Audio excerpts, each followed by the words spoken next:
अस्सलाम वालेकुम। आप लोग सब कैसे हैं? खैरियत से हैं? जैसा कि काफ़ी मेरे जो देखने वाले हैं, व्यूअर्स हैं, जो कि पाकिस्तान में हैं, प्लान कर रहे हैं कनाडा आने के लिए, या वो जो यहाँ आ चुके हैं, रिसेंट अभी मूव हुए या कुछ महीने हुए या कुछ टाइम हुआ है मूव हुए, तो उनके मैसेजेस आते हैं काफ़ी टाइम से। बहुत सारे सवालात आते हैं सेटल होने के लिए, घर बाय करने के लिए।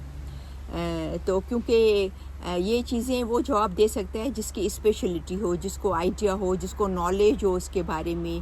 क्योंकि यहाँ पर गवर्नमेंट के रूल्स बहुत सख्त होते हैं घर बाय करने में, और हर चीज़ के जब आप प्रॉपर्टी बाय करने जाएं या घर बाय करने जाएं, तो उसके लिए वही जो यहाँ का सर्टिफाइड हो या वो जो जानता हो। तो बहुत सारे क्वेश्चन में से कुछ मैंने जो सिमिलर क्वेश्चन थे वो हमने यहाँ पर तकरीबन 9-10 जमा किए हैं, ताकि आई होप कि उसमें आपको जवाब मिल जाए जो हम मेरे देखने वालों के क्वेश्चन है घर बाय करने के लिए। ठीक है, तो इनका नाम रहीम अब्दुल है, और इनसे पूछते हैं कि भाई ये क्या करते हैं, और फिर इनसे सवाल करते जाएंगे वन बाय वन, ताकि ये आपको आपके सवालों का जवाब आपको दे सकें।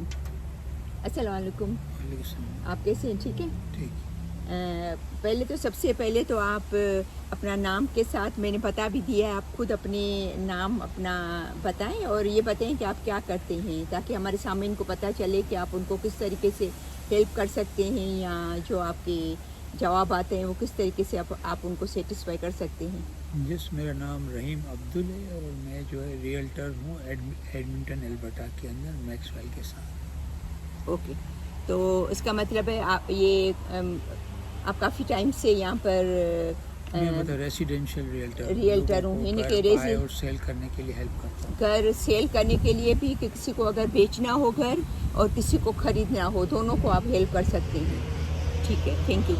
तो पहला क्वेश्चन है कि जो मेरे व्यूअर्स पूछते हैं कि can I buy a home in Canada as a new immigrant और नॉन परमानेंट रेजिडेंट। क्योंकि जब आप आते हो तो आपको पहले पीआर मिलता है, और आप यहाँ पर जब मूव होते हो तो क्या मैं यहाँ इमिग्रेट होके जब आता हूँ तो क्या मैं घर बाय कर सकता हूँ? यस, आप बाय कर सकते हो। थोड़ा सा तेज़ बोलिए। परमानेंट रेसिडेंस कार्ड हो आपके पास, पीआर कार्ड हो, या जब आपको सिटीजनशिप मिल जाती है तो आप अपना घर बाय कर सकते हैं। और सिर्फ जो लोग फ़ॉरेन लोग हैं ना, वो आजकल घर नहीं बाय कर सकते, इनके ऊपर रिस्ट्रिक्शन है। लेकिन अगर आप वर्क परमिट पे हो तो भी आप घर बाय कर सकते हो। अच्छा, वर्क परमिट वाले भी बाय कर सकते बाय हैं? कर सकते हैं। अच्छा, और जिनके पास पीआर है वो भी बाय कर सकते हैं, और जाहिर बात है जो सिटीज़न है वो तो कर ही सकते हैं, तो जाहिर बात है। अच्छा, सेकंड क्वेश्चन मेरा है कि how much down payment do I need. यानी कि लोग सब पूछते हैं कि मुझे डाउन पेमेंट कितनी देनी पड़ेगी। डाउन पेमेंट का मतलब क्या है? थोड़ा सा आप बता दें ताकि जिनको नहीं पता है उनको पता चल जाए। पहली दफ़ा जब आप घर लेते हो तो ज़ाहिर है आपके पास इतना कैश नहीं होता है, तो आप कोई डाउन पेमेंट देते हो। मोस्टली परमानेंट रेसिडेंट्स और जिनके पास सिटीजनशिप है वो 5% डाउन पे फर्स्ट टाइम होम बायर अपना घर ले सकते हैं 5 लाख रुपए तक। यानी कि अगर कोई घर अगर 3 लाख का है तो उनको पहले $15,000 $15,000 उनको पे करना होगा डाउन पेमेंट, जी। राइट? ओके, ठीक है। और अगर 5 लाख से ऊपर हो हाँ। तो उनको 10% देना पड़ेगा 1 मिलियन तक। अच्छा, और अगर 1 मिलियन से ज़्यादा महंगा घर है तो उनको 20%, इसके बाद 20% डाउन डालना पड़ेगा। ओके, ठीक है। अच्छा, थर्ड क्वेश्चन है कि क्या government what government programs can help me buy my first home. यानी कि मुझे पहला घर बाय करने के लिए गवर्नमेंट मुझे क्या हेल्प कर सकती है? यहाँ गवर्नमेंट के 2-3 प्रोग्राम हैं। ओके, आप RRSP जो आप अपना रिटायरमेंट फंड जमा करते हो उसमें से भी, क्योंकि उस टैक्स नहीं होता है, उस पर टैक्स फ्री अकाउंट होता है वो, उसमें से 60,000 आप निकाल सकते हो। लेकिन उसको 60,000 को 15 ईयर में वापस आपको जमा कराना पड़ेगा उस अकाउंट में। तो आपको समझे जो है उसमें से 60,000 रुपये अपने रिटायरमेंट फंड से निकाल सकते हो। और आप कितने टाइम में आपको वो भरने होंगे? 15 साल में वापस 15 साल में आप, यानी कि 15 साल में आप हर RRSP में जमा करा सकते हो, यानी कि 15 साल तक आप हर अपनी तनख्वाह में से कुछ अमाउंट जो है वो थोड़ा थोड़ा आप उसमें जमा आपको कराना। दूसरा जो है सेविंग अकाउंट है, ओके, वो 8,000 रुपये हर साल आप जमा कर सकते हो। अच्छा, उस अकाउंट में से आप 40,000 रुपये निकाल सकते हो। उसके ऊपर तो कोई वो टैक्स नहीं है। ओके, लेकिन वो आपको जो है 40,000 रुपये तक आप निकाल सकते हो। ओके, ये जो फर्स्ट टाइम होम बायर यानी कि आपको घर बाय करने में आपको एक तरह से फाइनेंशियल हेल्प मिल जाती है शुरू में, डिपॉजिट जो होते हैं ना, सही, वो आपको हेल्प मिलती है। सही। अच्छा, चौथा question, do I need a job or Canadian credit history to qualify mortgage? क्या मुझे ज़रूरी है कि मेरे पास जॉब होनी चाहिए या मेरी क्रेडिट हिस्ट्री होनी चाहिए ये मॉर्गेज क्वालिफाई करने के लिए? यस, क्योंकि देखिए ना, कोई भी लेंडर जब आपको मनी देता है तो वो जो है कम से कम 3 महीने की आपके पास फुल टाइम जॉब होनी चाहिए। आप क्रेडिट स्कोर आपका अच्छा होना चाहिए। लेंडर वो देखता है आप पे कर सकेंगे, नहीं कर सकेंगे, पे कर सकेंगे, ये बहुत इम्पोर्टेंट है। यानी कि इसका मतलब है कि जॉब होनी चाहिए, जॉब होनी चाहिए। लेंडर को सेटिस्फाई करने के लिए आपके पास जॉब लेटर हो, ताकि जॉब की ताकि वो आपको मनी लैंड कर सके, मॉर्गेज लैंड कर सके, ताकि उनको श्योर हो कि भाई आप पे कर सकेंगे। ओके, अच्छा, अगला सवाल है कि what is minimum income needed to buy a home? कम से कम कितनी मेरी इनकम होनी चाहिए कि मैं घर बाय कर सकता हूँ फर्स्ट टाइम? ये आपने बहुत अच्छा सवाल किया, क्योंकि अगर आप 4 लाख का घर लेते हो ना, तो कम से कम आपकी इनकम या आपकी हाउस होल्ड इनकम या आपके वाइफ की या आपके बच्चों की इनकम 70,000 तक होनी चाहिए, 70,000 तक। 70,000, ये पूरी फैमिली का मिला के? जी हाँ, लेंडर जब आपको मनी लैंड करता है ना, मोस्टली वो 2836 रूल अप्लाई करता है। ओके, 2836 रूल ये होता है कि आपकी मॉर्गेज जो है 28% से ज़्यादा नहीं हो आपकी इनकम का। 36% रूल ये होता है कि आपकी मॉर्गेज और क्रेडिट कार्ड के बिल या गाड़ी की लोन 36% से ज़्यादा नहीं होनी चाहिए।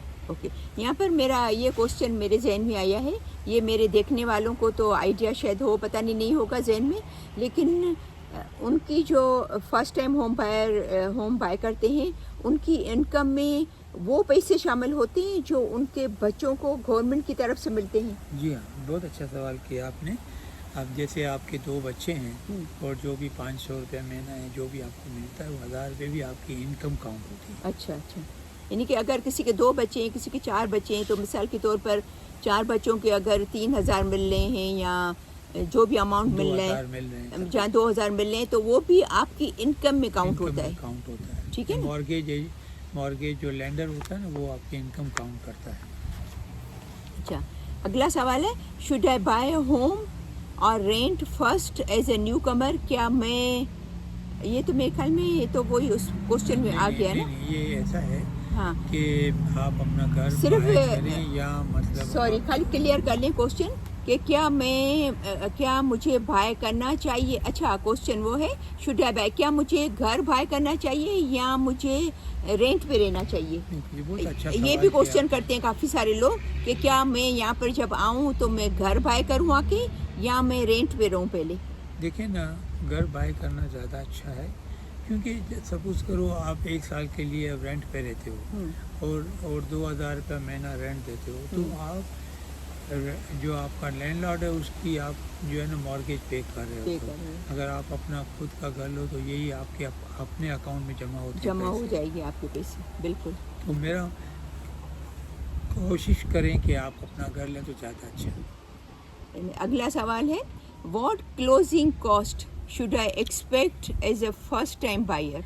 ये क्लोजिंग कॉस्ट ये होती है, जब आप घर बाय करते हो ना, तो ज़ाहिर है उसकी जो आपका जो लॉयर अलग होता है, सेलर का लॉयर अलग होता है, तो लॉयर अपनी फ़ीस चार्ज करता है। फिर गवर्नमेंट के कुछ चार्जेस है, लैंड आपके नाम होती है, लैंड ट्रांसफ़र फ़ीस है, फिर दूसरा, कभी कभी बैंक जो है ना अप्रेजल करवाता है घर की कि वाकई आप 5 लाख का घर रहे हो तो 5 लाख का है या नहीं है। नहीं।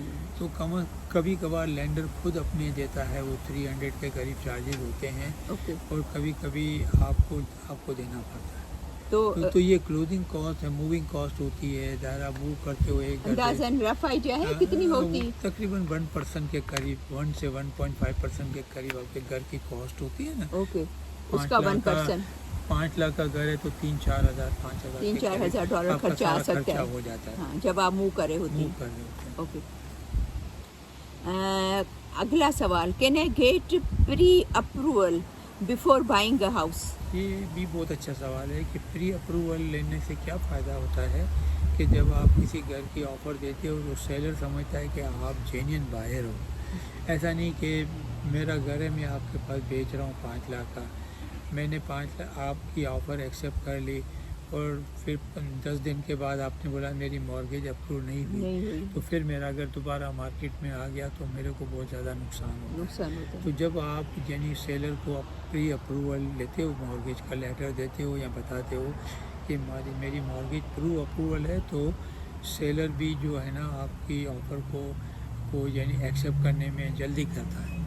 यहाँ पर मैं एक ऐड करना चाहूँगी आपसे कि हो सकता है काफ़ी लोगों को शायद ये समझ नहीं है कि प्री अप्रूवल का मतलब क्या होता है। प्री अप्रूवल ये होता है कि आप अपने मॉर्गेज लेने से पहले अपने मॉर्गेज एजेंट को या बैंक ब्रोकर को बोलो कि मेरी मॉर्गेज अप्रूव हो जाएगी या नहीं हो जाएगी। या नहीं होगी। जब मॉर्गेज अप्रूव हो जाती तो वो आपको लेटर देता है सही। कि आपकी मॉर्गेज प्री अप्रूवल है आपके पास है, मॉर्गेज। और होगी तो कितनी होगी, और जो मिसाल फिर के इससे आपको बजट पता पड़ता है। पता चल अभी मैं घर देख रहा हूँ 8 लाख का और मेरी मॉर्गेज अप्रूवल हो रही है जो 5 लाख की। 5 लाख की, तो बिल्कुल मुझे बजट नहीं पता है, बिल्कुल। लेकिन जब आपके पास बजट पता होता है तो आप उसी रेंज में अपना घर देखते हो। बिल्कुल। यानी कि काफ़ी लोग जैसे हैं कि मैंने सुना है कि वो प्लान ये कर रहे होते हैं कि हम मिसाल के तौर पर 5 लाख का घर हम चाहते हैं कि बाय करें, लेकिन उनके पास जो उनका इनकम के हिसाब से हो सकता है उनकी मॉर्गेज 3,000 के पास हो या 4,000 के पास हो, या हो सकता है 6,000 के पास हो जाए।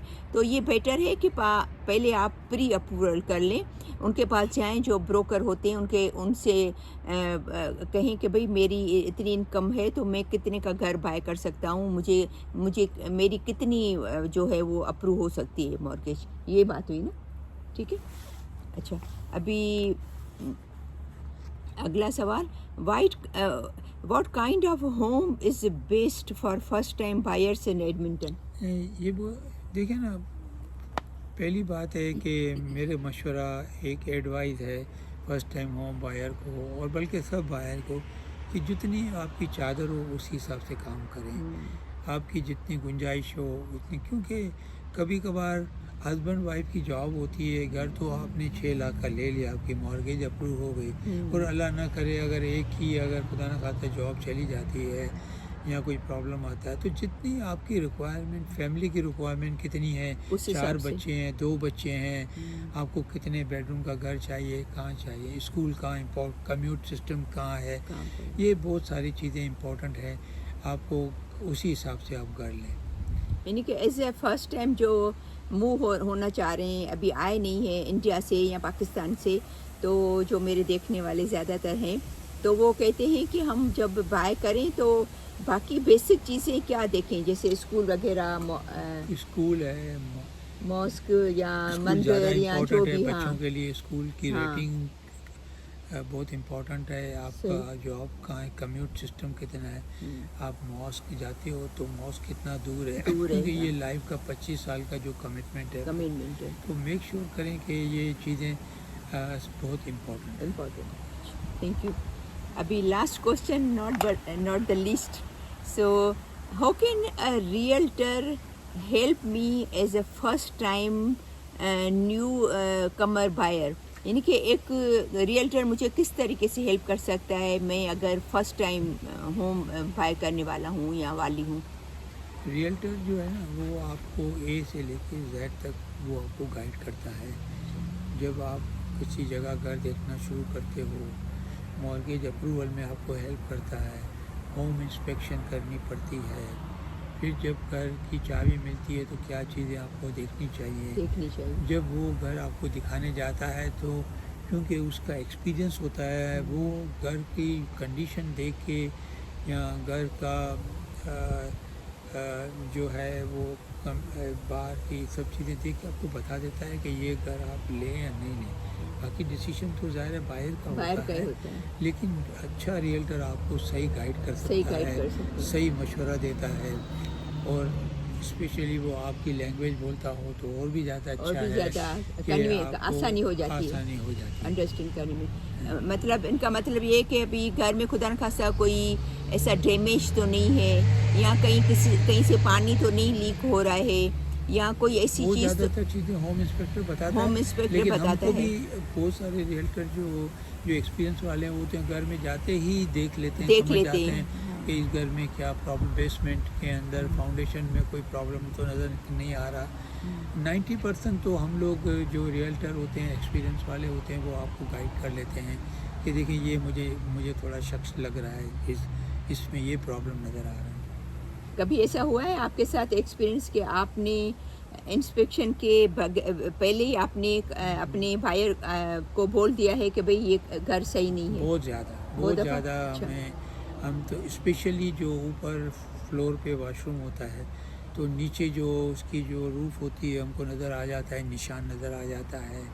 या फाउंडेशन में हम लाइन क्रैक लाइन होती है, हॉरिजॉन्टल या वर्टिकल लाइन हमको नज़र आ जाती है। जो चीज़ें हमारी आइज़ को उसी वक्त नज़र हम तो उसी वक्त अपने बायर को बताते हैं बता देते कि देखिए मुझे ये चीज़ नज़र आ रहा है कि इसमें अपने को नहीं जाना चाहिए। तो नहीं जाना चाहिए, फ्यूचर में इनके लिए सही नहीं है। जाहिर बात है एज ए रियल्टर इनका फ़र्ज़ है कि भाई ईमानदारी से हर चीज़ उनको बता दें, सही गाइड करना, सही गाइड क्लाइंट करना। को, बिल्कुल वो बहुत इम्पोर्टेंट है। इम्पोर्टेंट है। जाहिर बात है तभी तो अगला ट्रस्ट करेगा ना, वरना तो कोई भी बिल्कुल। ट्रस्ट नहीं करेगा। बिल्कुल। तो अब एक जब बाय करेगा उसका ट्रस्ट बिल्ड होता है तो वो 2-4 और लोगों को बताता है कि भाई मैंने इससे रहीम अब्दुल से बाय किया था तो मुझे बहुत रिलायबल पर्सन लगे, बहुत हेल्पफुल लगे, उन्होंने हर चीज़ में मुझे गाइड किया, हर चीज़ मुझे बताई। तो अच्छा, अभी जैसे कुछ लोग तो एडमिंटन में यहाँ है तो वो आपसे कांटेक्ट इजीली कर सकते हैं, लेकिन काफ़ी लोग जो हमारे मैंने सुना था टोरंटो से और एक कनाडा से भी काफ़ी लोग ऐसे मूव हुए हैं जिनको आपने हेल्प की है। तो यहाँ तो क्या आप कोई पाकिस्तान में है और भी मूव होना चाह रहा है तो वहाँ से भी कोई कांटेक्ट करता है तो आप उनको मतलब आंसर करते हो? हाँ, और नहीं, किस उनको तरीके से आप उनको नहीं, कांटेक्ट कर उन- सकते हैं आपसे? बिल्कुल फ़ोन के ज़रिए? उनको सही जवाब देना, उनको सेटिस्फाई करना। घर लेने के लिए उनका यहाँ होना ज़्यादा ज़रूरी है कि वो अपनी आंखों से देख के चीज़ देख को ले ले, तो क्योंकि अच्छा है। ये हाँ। लाइफ का बहुत बड़ा डिसीजन है। डिसीजन है वो। क्योंकि ये कोई 100-200 रुपए की चीज़ नहीं है नहीं है। जो आप वहीं से बैठ के आप लें। मेरा मशवरा ये है कि आप अपने आंखों से लें। आपको लेकिन देखकर अगर फिर आप टोरंटो और कहीं वैंकूवर में भी हैं तो भले आप लें, लेकिन इंस्पेक्शन के टाइम पे, या क्योंकि हमारे पास होता टाइम कंडीशन होती है इंस्पेक्शन 2 की, महीने, 3 mortgage महीने, approval- कभी 1 नहीं महीना? दो 14 डेज़ की मोस्टली 14 कंडीशन डेज़, होती है। Okay, okay. तो आप उस टाइम आए, अपने आंखों से देखें, आप सेटिस्फाई हो तो जाएं, अगर नहीं सेटिस्फाई होते हैं तो यू कैन बैक सही। अप और आपकी डिपॉजिट आपको वापस मिल जाएगी। ओके। और आपको किस तरीके से, मैं यहाँ पर ऐड भी कर दूँगी, आप अपना नाम और कॉन्टैक्ट नंबर बता दें ताकि फिर मैं यहाँ भी। मेरा नाम रहीम अब्दुल है, मैं एडमिंटन में रियल्टर हूँ और मेरा फ़ोन नंबर 780-709-2703। आपको कोई भी घर बाय करना हो, सेल करना हो, मैं आपकी हेल्प कर सकता हूँ। मेहरबानी, शुक्रिया। Thank you so much. आपका भी आई होप कि आप सबको आपके सवालों के जवाब मिल गए होंगे जो काफ़ी सारे लोग क्वेश्चन करते हैं, क्योंकि आजकल मैं ये इस टाइप की वीडियो कम बना रही हूँ। तो बहुत सारे सवाल मैंने जमा किए थे, तो मैंने सोचा कि क्योंकि ये मेरी तो एक्सपर्टीज़ नहीं है इसके अंदर, तो ये एक्सपर्ट है इन चीज़ में, तो मैंने सोचा कि ये आपको सही तरह गाइड कर सकते हो। तो थैंक यू, बहुत बहुत शुक्रिया आपका कि आपने मेरे देखने वालों के लिए अच्छी जो है वो टिप्स बताई और मालूमात दी। ओके, अल्लाह हाफ़िज़।